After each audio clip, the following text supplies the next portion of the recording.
Chú lợn ở ngoài kia do thời tiết mưa lâu lắm cũng chưa được ăn rau rồi, cho là bây giờ mình sẽ xuống dưới kia hái ít rau lang để đi về thái cho chúng ăn.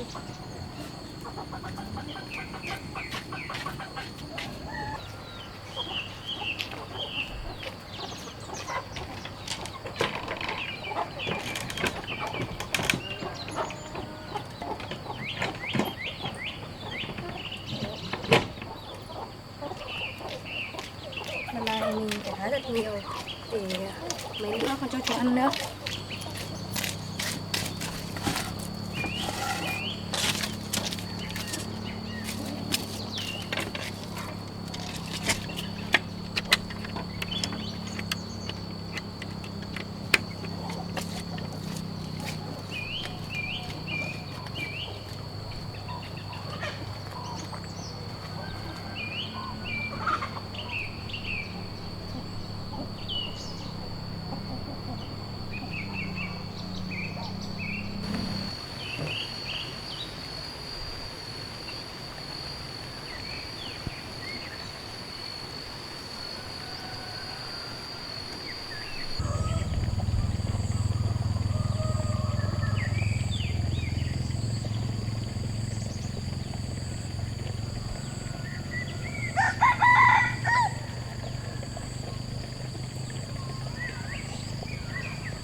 vặt ở đây rồi mang ra thị trấn bán, để lại mấy quả để mang về cho anh mình.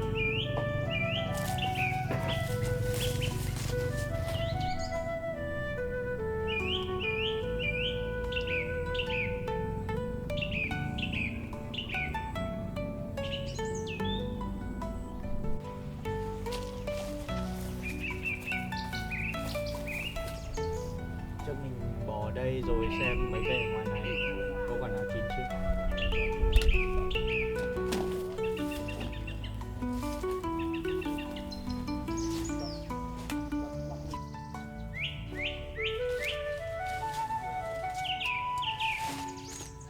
Những quả nào to rồi đấy, chắc mỗi quả phải được tầm 5 lạng.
Quả này to thật đấy.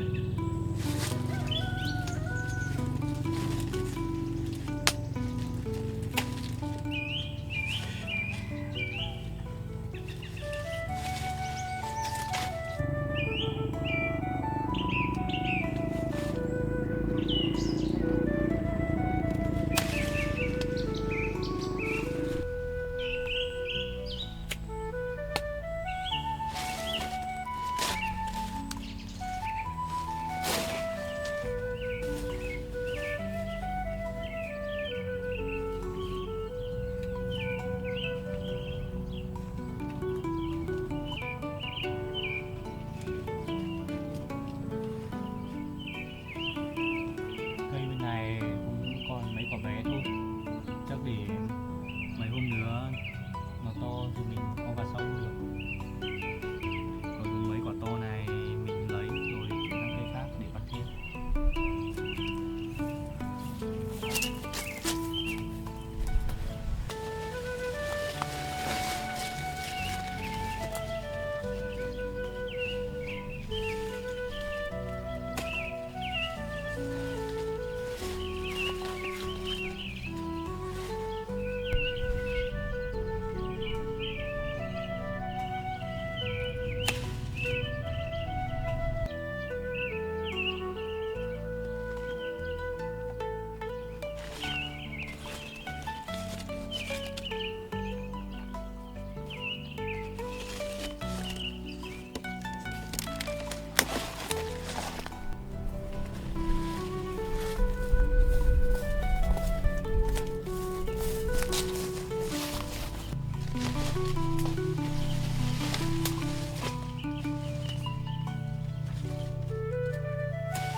Chắc mình lấy cái xốp này để lót xuống dưới cho mấy quả này nó đỡ bị xước.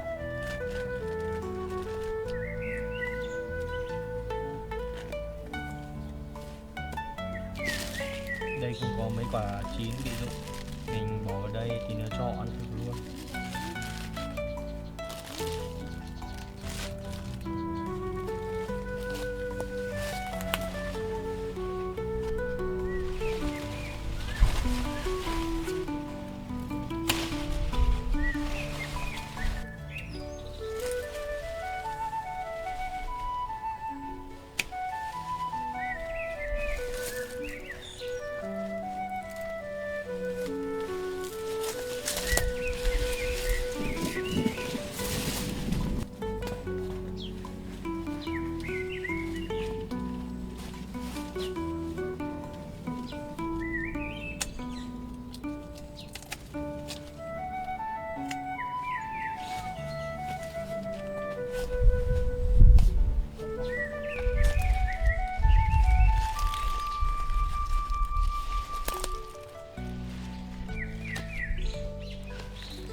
Trời hôm nay nắng thế mà vẫn mưa được.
tiền mới mua nai thôi nhá. Đổi tiền hộ tớ cái. Cả nhà ơi. Đổi tiền thì mua nai cho.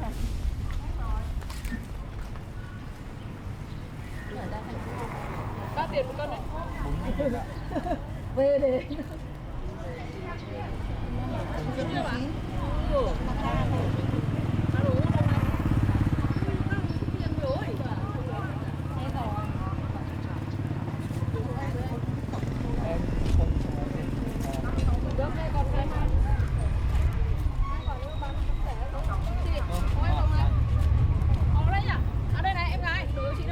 Em không có đồng nào mà.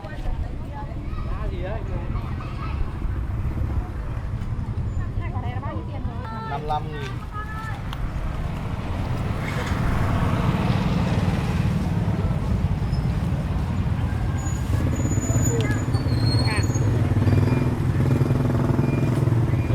Cái lam sơn mà đấy lấy mấy quả đấy rất đẹp. Còn mình không dùng lại. Lam sơn mà đấy chọn mấy quả đấy đẹp.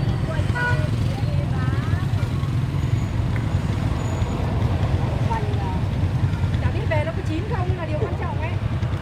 Tất phải lửa tháng. Đấy một Tháng rồi cho con được vườn nó chín rồi. Dạ, con đó. Con 2 quả. Hỏi con này à? 2 cân.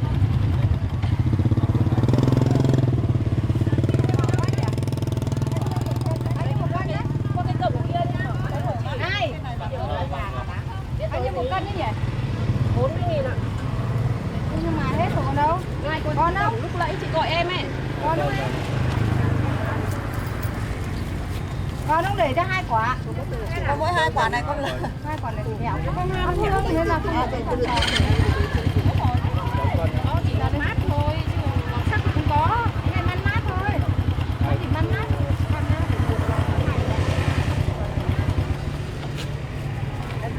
đang ở đây Con lấy 2 quả. 80.000. Cân nốt quả đấy chứ nào. Còn thế mấy quả. Mấy lạng.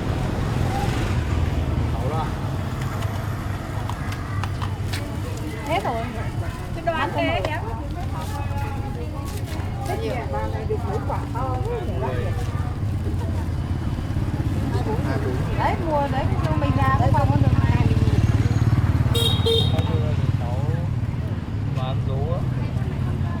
Đấy là còn một quả lấy lốt cho cần lắm.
Hết rồi ạ.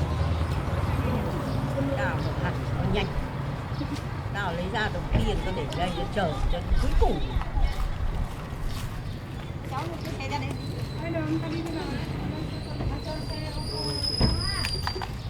Rồi 80.000 cô ạ. Thầy thấy có xuống 1 cân tư à? 1 cân thì 40.000 rồi 4 ạ. Có 16 thôi mà.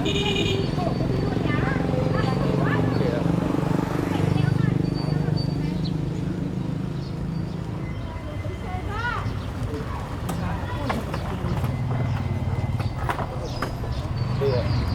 Vâng, cháu cảm ơn.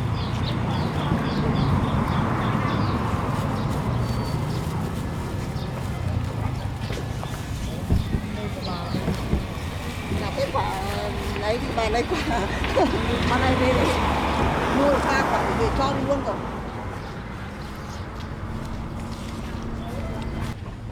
Hôm nay là bao nhiêu rồi? Bà nói cái này để mà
hành này bà lấy cho cháu một lạng thôi ạ. Đấy con nào hành à? Vâng.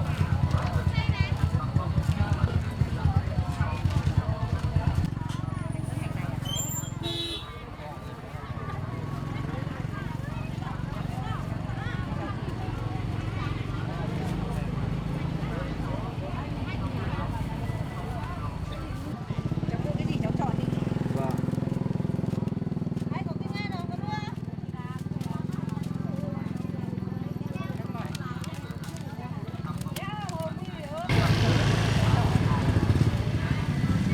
Bà lấy cho cháu một quán này.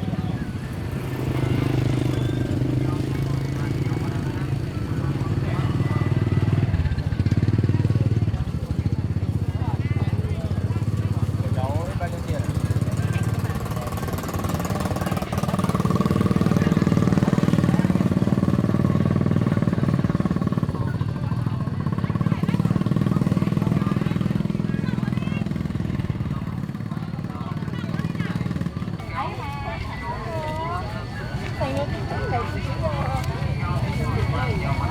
Đâu có tiền đâu.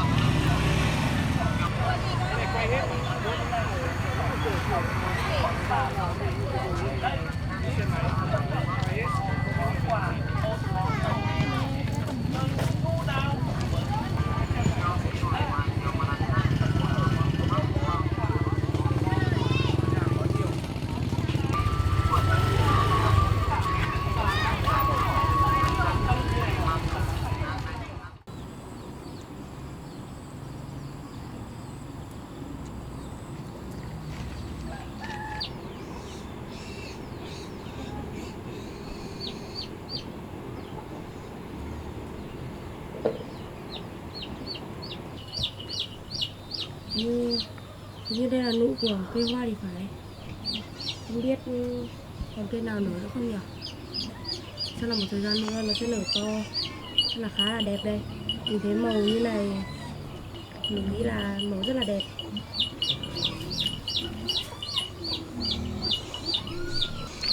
Số đất này anh Du lấy ở trên đồi về. Chắc là mang theo cả hạt giống cỏ ở trên đấy hay sao mà bây giờ mưa xuống cỏ lên nhiều quá. Chắc chỗ cỏ này là cỏ dại thôi. Lúc đầu mình cứ nghĩ là đây là mầm hoa cơ. Ai ngờ khi chúng lớn lên thì mình mới nhìn ra đây là cỏ.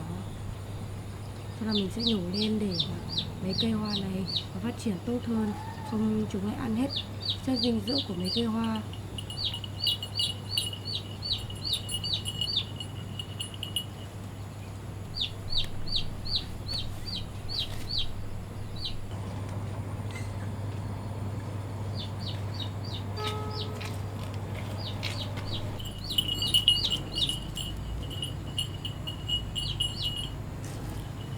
Em đuổi gì đây? Cái đây xem nào. Đuổi gì đây?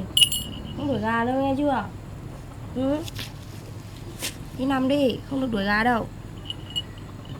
Nào không nhấp lên đấy. Chính là đất đây này. Cái đất kia. Đất kia nhá. Để tao nhiều cỏ nốt nghe chưa? Rồi tí sẽ vứt về sau nhá. Đi chơi đi nhá. Thì cho đi mà, người ta làm việc mà. Rồi, lên đi chơi đi, nhanh đi tìm bạn chơi đi. Mau.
Em Huyền.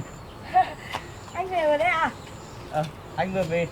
Em vừa làm xong mấy cái luống rau này, tại cỏ nó hơi nhiều một xíu nên là em nhổ bớt, nên là bây giờ em chuyển sang sửa lại cái luống rau này để cho nó tơi hơn với cả nó thẳng hơn, để tí nữa nếu mà anh mua hạt rau về thì có thể gieo được luôn.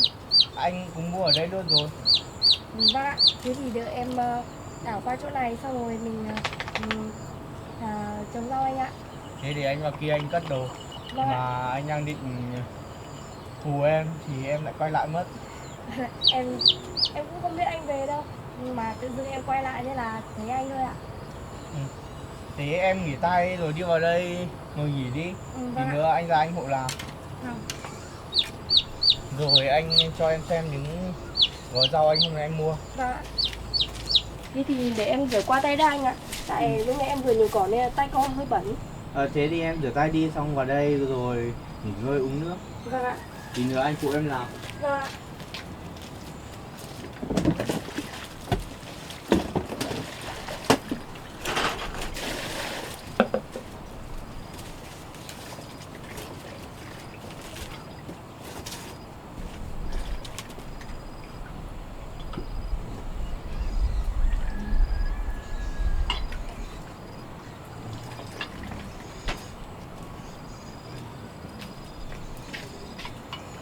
Mà em ngồi xuống uống nước đi.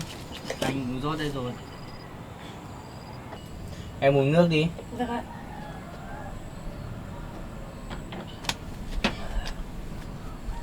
Hôm nay anh cũng đi ra ngoài kia vặt được một ít na đi bán ở trên thị trấn, rồi vòng qua chợ cũng là chợ phiên, nên là anh cũng mua được một ít rau.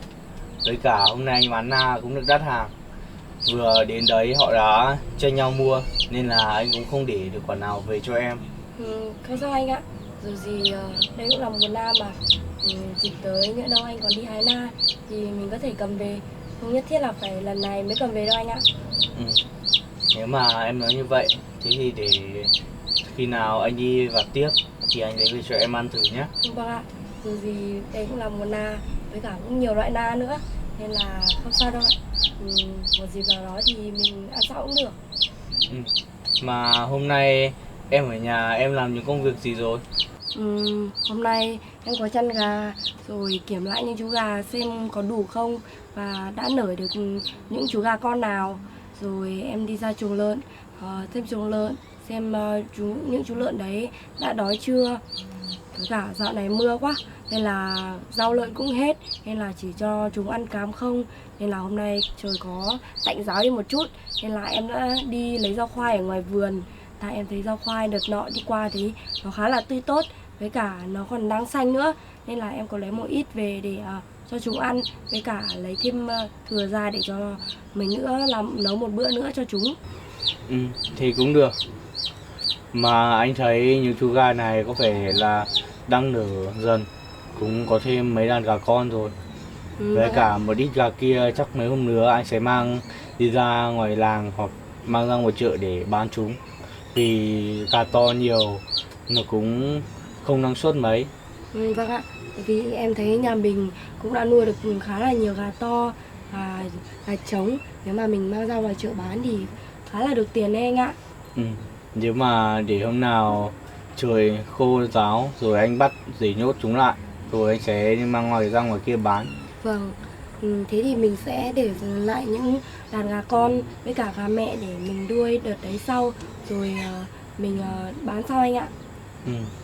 Với cả mình sẽ để gà con vì nó sẽ lớn nhanh hơn. Vì mình ở đồi này mình có thể thả rông, vì những chú gà này mình chỉ chăn một bữa, rồi bữa tối thì chúng tự kiếm ăn cũng no rồi. Bình thường thì mình chỉ cần chăn buổi sáng thôi để cho chúng ăn sáng rồi chúng đi tìm cái ăn, thì cả một ngày mình cũng không phải để chăn chúng nữa. Thì như thế thì gà nó sẽ lớn nhanh hơn. Anh nghĩ em nói như vậy cũng đúng. Nếu mà số gà kia để khi nào mình bán sau vậy.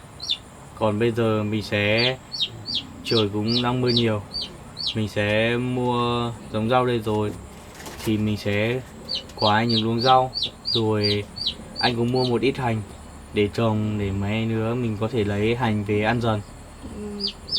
Vâng ạ. Thế thì tí nữa để em sới qua luống rau để cho nó bằng phẳng rồi mình trồng sau. Mà hôm nay anh mua những giống rau gì đấy ạ? À đây, với cả một ít hành nữa.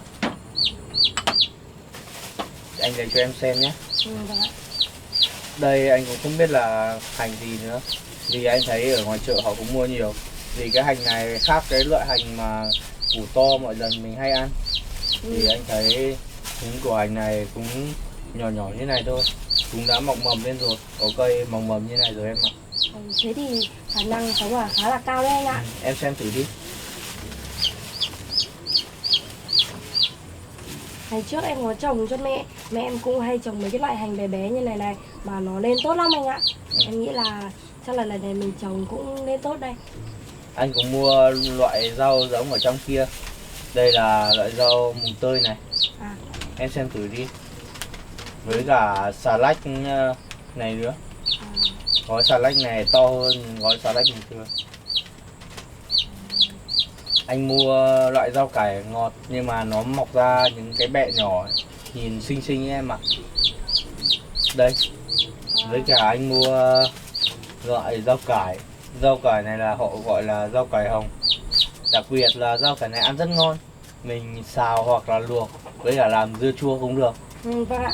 Ui anh ơi, rau cải này nhìn bên dưới nó giống như kiểu cái thìa ấy anh ạ. Đúng rồi. Thế bây giờ mình bắt tay vào để trồng rau luôn nha em nhé. Vâng ạ. Anh mua đúng những cái loại mà em cũng muốn mua anh ạ. Vì những rau này họ thường trồng vào mùa này, vì mùa kia không thể trồng được những loại rau này đâu em ạ. Mà em cầm nốt đi rồi mình đi trồng rau luôn. Vâng ạ. Để anh đi cất đồ đạc vào trong nhà rồi mình ra hộ em trồng rau. Thế thì để em ra sới thêm vài luống nữa rồi mình ra trồng là vừa anh ạ. Thế cũng được, để anh đi cất đồ đã. Vâng ạ.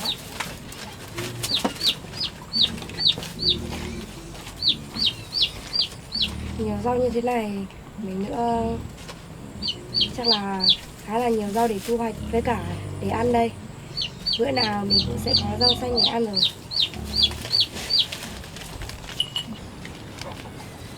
Chắc là mình sẽ để những hạt giống rau ở đây.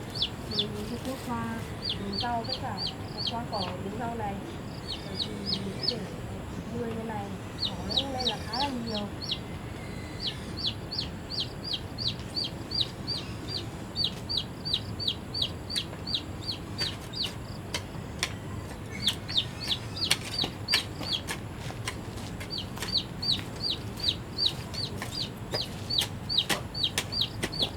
Mà em để đấy để anh khúc cho em nhặt những cây cỏ mà nó đang mọc lên dần dần như kìa.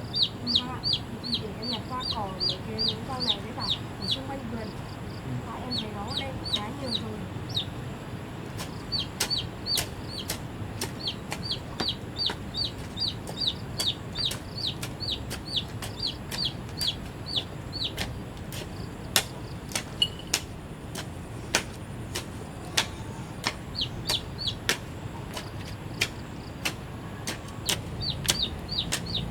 Trời mưa như này thì chắc trồng rau sẽ tốt đấy em ạ. Vâng ạ. Với cả như này thì cây nó sẽ không sợ nắng nữa.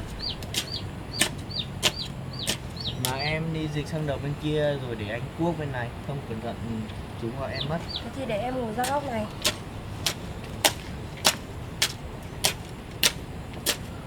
Chắc là những cây cỏ mà mọc lan heo đất này không cần phải nhổ đâu anh nhỉ? Mình để lại cũng được, vì sân của nhà mình cũng đang mọc cỏ dần rồi, để cho chúng đẹp thêm. Thế thì em chỉ nhổ những cây nào mà cao cao với cả khác loại của nó thôi.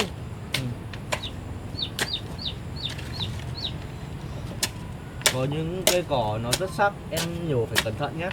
Vâng ạ.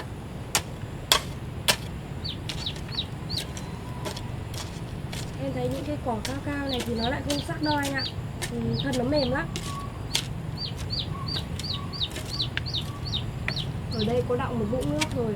Chắc là mấy nữa em phải tìm một lối thoát để cho chúng thoát ra. Không nuôi nhiều như này em chỉ sợ được luống rau thôi anh ạ. Thì cũng được. Không thì mình sẽ lấy những cây tre rồi ốp xuống, hoặc mình cuốc cho nó sâu đi để cho nó thoát nước. Vâng ạ, em nghĩ là mình nên cuốc để cho nó thoát nước. Thôi như này em sợ ngập lăng lắm. Để anh cuốc nốt hướng tiếp theo. Vâng ạ.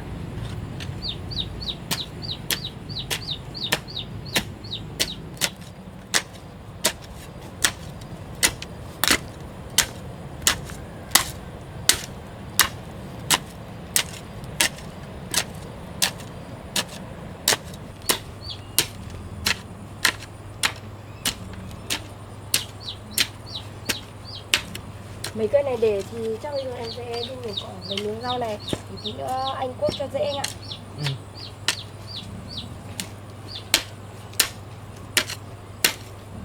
Đúng là có thêm một tí phân cỏ nó tranh nhau mọc anh ạ. Mình chưa trồng rau mà thì đã lên cao như này rồi. Đúng rồi, vì có phân nó sẽ tốt hơn. Đợt trước mình cũng không có phân nên là chúng không mọc được.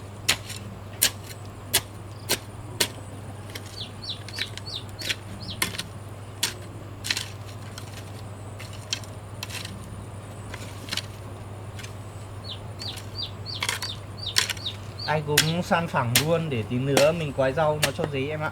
Vâng ạ. Lấy hạt rau kia thì gần quãi trên mặt thôi. Mỗi hành là mình phải đào sâu xuống một tí để lấp cái củ của nó.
Mà sáng nay em chăn lợn, em rửa chuồng lợn chưa? Như là chưa anh ạ. Bởi vì sáng nay em có chăn nó thôi, cũng chưa rửa chuồng lợn. Nên là anh đi rửa em cũng được ạ. Tại hôm qua anh cũng thấy chúng không đi vệ sinh mấy nên là cũng không nhiều, nên là anh cũng chưa rửa. Thôi để anh cũng nốt đúng này rồi anh ra rửa luôn. Vâng ạ. Rồi em phụ anh còn mấy đúng rau ngoài này nhá. Vâng. Để anh sa nốt.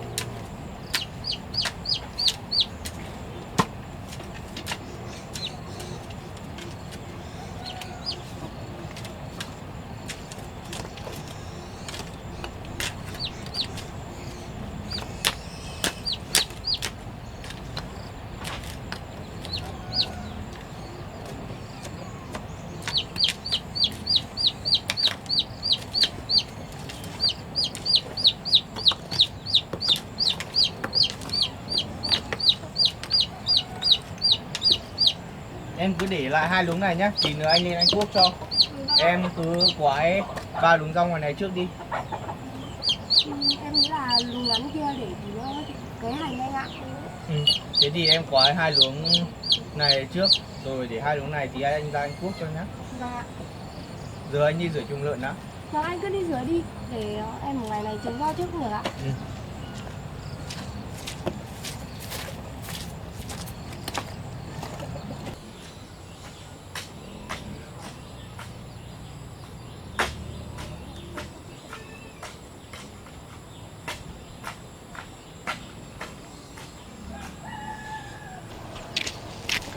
Chắc là mình sẽ trồng xà lách với cả rau mùng tơi ở luống này trước cũng được.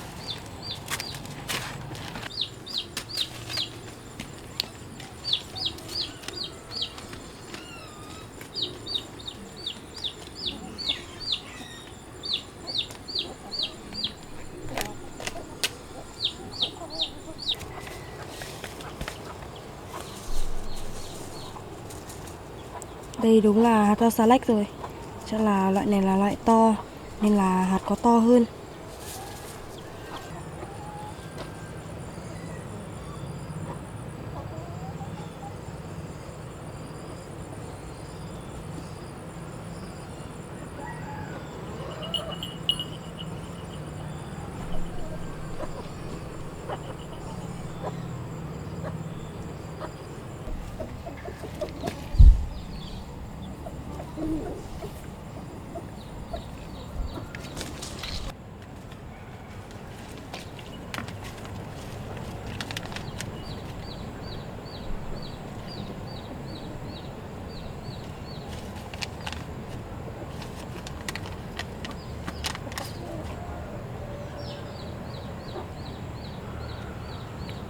Ở đây còn khá là nhiều hạt rau, chắc là mình sẽ giữ lại để vụ mùa sau rồi mình trồng tiếp.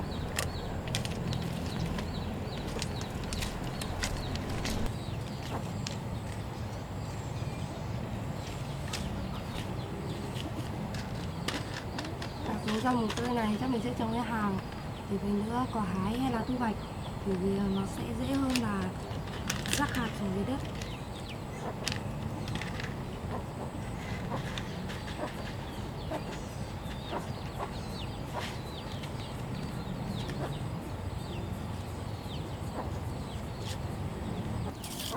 Để làm rãnh như này rồi tí nữa mình vùi thêm một lớp đất mỏng lên trên là được, thì nó sẽ phát triển và mọc hạt lá lên dễ hơn.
Mình cũng trồng xong 2 lúa rau ở đây rồi. Anh rồi chắc là vẫn đang giữ trồng lợn, nên là mình sẽ cuốc nốt 2 lúa rau này rồi để trồng nốt 2 gói rau cải kia. Anh Dôn mua gói rau này nhiều hạt thật đấy. Trồng mãi một luống này mà vẫn còn khá là nhiều, vẫn phải để vụ sau mới trồng hết được số này.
trong anh còn buộc lại mấy cây, mấy chú lợn kia cắn hỏng hết mấy cây đấy rồi. Và em quái xong 2 lúa này rồi. Bây giờ em cũng cuốc với cả cũng quái gần hết rồi. Còn đúng lúa này em đang chuẩn bị quái hạt rau cải đấy ạ. Thế em gái này quái lúa rau này rồi anh đi trồng hành nhá. Vâng ạ. Thế thì anh trồng hành cũng được để em quái nó xuống cuối này. Vâng. Thế để anh trồng hành.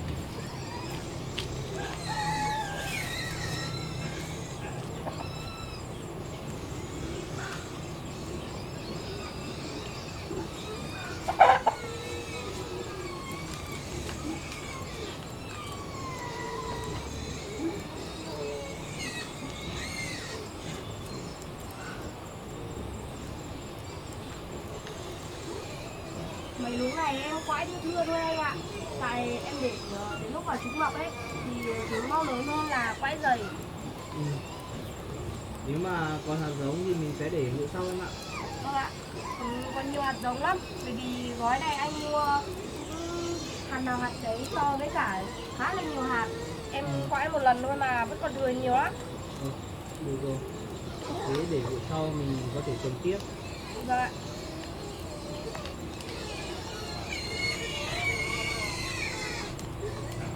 Để em phụ anh trồng hành nhá. Tại em cũng quay xong rồi. Em cũng quay xong rồi. Bây giờ em cất cái này rồi em đi trồng hành hộ anh nhá.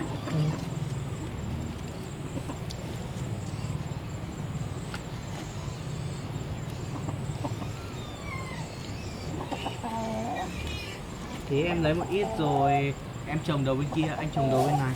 Vâng ạ. Tức là hành này trồng thưa thưa thôi anh nhỉ? Mình trồng cách cũng tầm 10 cm. Vâng ạ.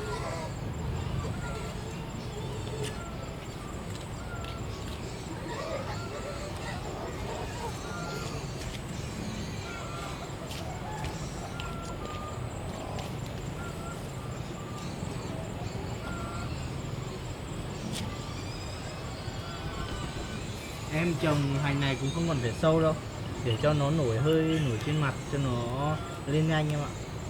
Em cũng chỉ là đào hố để cho mình nhìn rõ hơn thôi chứ em không đào sâu lắm đâu ạ.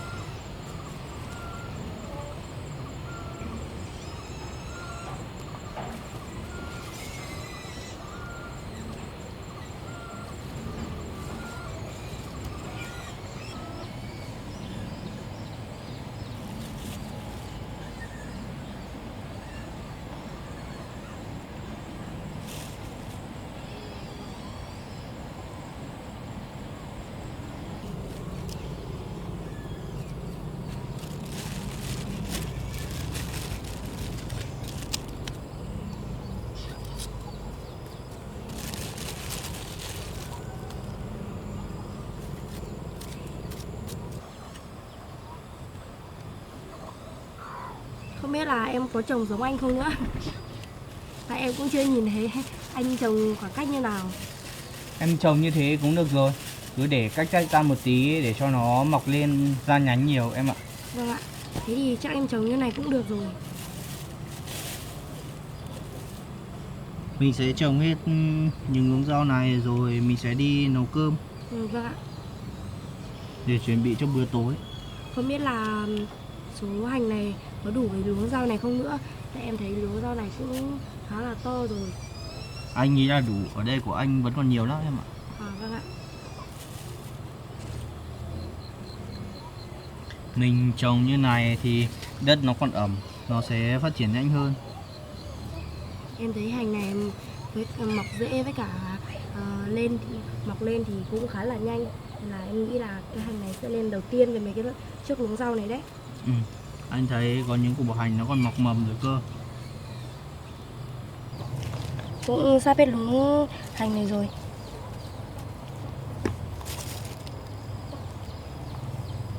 Em còn thấy đất tơi như này, em còn không phải đào hố ấy anh ạ. Mình cắm xuống cũng được em ạ.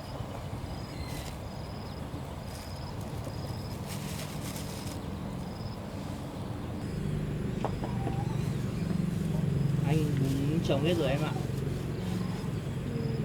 Luống hành của mình cũng vừa tầm đủ luôn. Là vài ngày nữa sẽ nảy mầm đấy anh ạ. Anh thấy những luống rau này của mình làm lại như này anh ý chú sẽ tốt lắm đây. Thôi mình đi rửa tay chân rồi vào ngồi nghỉ rồi để chuẩn bị nấu cơm tối đây.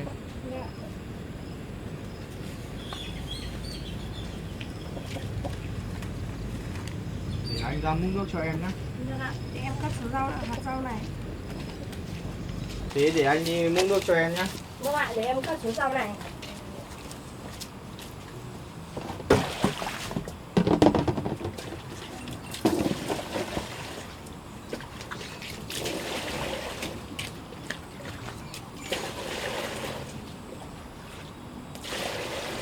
Em rửa trong này luôn anh nhá. Ừ, anh múc ra đây rửa trong đấy luôn cũng được.